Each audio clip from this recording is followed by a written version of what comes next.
डाक संदेशों के तहत लड़े गए। अमेरिका की क्रांति हो गई या फिर फ्रांसीसी क्रांति हो गई, विश्व का जो औद्योगिकरण था उसका एकमात्र जो लक्ष्य था, जो संदेशवाहक का काम किया था, वो डाक विभाग के द्वारा किया गया था। जो संदेशों की तीव्रता गति को पर पोस्ट मास्टर जनरल थे, उस समय उन्होंने रेल मेल सर्विस की संकल्पना रखी 1864 के अंदर, जो 1890 के अंदर आधिकारिक रूप से प्रतिस्थापित हो गई।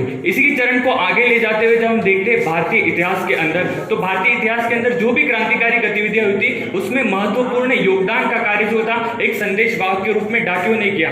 और रेल मेल सेवा जब प्रारंभ हुई तो उसमें गति प्रदान की गई। जो पहले जो पोस्टमैन जाते थे गांव-गांव तक, उनको समय लगता था, लेकिन जब रेल मेल सेवा सर्विस आई तो उसके पश्चात जो गति जो मेल पहुंचाने की जो गति पहुंची, तो गति को 4 चांद लग गए। हमारे डाक का इतिहास तो उस समय प्रारंभ हो गया था 1852 में से, जब डलहौजी के समय से प्रारंभ हुई हमारी डाक व्यवस्था।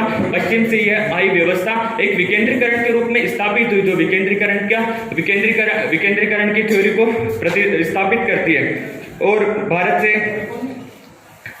विकेंद्रीकरण की सेवा को स्थापित करती है। आज हम वर्तमान के रूप में जो देखते हैं, जो प्राथमिक रूप से अमेरिका से प्रारंभ हुई हमारी रेल मेल सेवा व संदेश की एक नई तीव्र गति के माध्यम से जो अब सामने आई हमारे यहाँ पर 1890 में आधिकारिक रूप से जो स्थापित हुई थी। आज हमारा भाग्य है कि हम इसी में हम काम करते हैं और लोगों को सुख और दुखों को साथ में लेकर चलते हैं और उनकी आशाओं के दीप के रूप में चमकते हैं। परंतु जिस तरह से प्राचीन से लेकर आधुनिक भारत में, जिस तरह से प्राचीन से लेकर आधुनिक विश्व ने जिस तरह तांत्रिक बदलाव है, उसने काफी व्यवस्था को प्रतिस्थापित कर दिया है। पहले के जमाने में जब एक सैनिक के आने का इंतजार होता था, एक प्रेमी के पत्र का इंतजार होता था, बूढ़े माँ बाप को एक मनी ऑर्डर का इंतजार रहता था, आज वो सभी चीजें धूमिल होती जा रही है। संदेशों के काम की जगह व्हाट्सएप ने ले ली है और ईमेल व्यवस्था प्रतिस्थापित होने से जो काम बहुत दिनों के पश्चात होता था वो तुरंत ही होने लगा है। लेकिन हमारे डाक व्यवस्था ने इस व्यवस्था को भी बदलाव को स्वीकृत की है। फिर भी हमें फिर भी इसके उस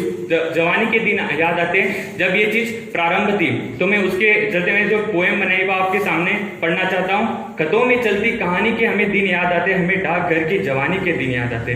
खाकी में लिपटा फरिश्ता घुमा करता था, अरमा जमाने भर के थैले में ठूसा करता था, उसकी खत बखानी के दिन याद आते, हमें डाकघर की जवानी के दिन याद आते। कुछ खास मोहब्बत का अरमा हुआ करते थे और कुछ गमज़दा फरमान हुआ करते थे। आग के खत भिगोते पानी के दिन याद आते, हमें डाकघर की जवानी के दिन याद आते। हम तब बच्चे थे, कहाँ सोचा करते थे, बैठ के खतों से टिकट नोचा करते थे, टिकट एल्बम की कहानी के दिन याद आते, हमें डाकघर की जवानी के दिन याद आते।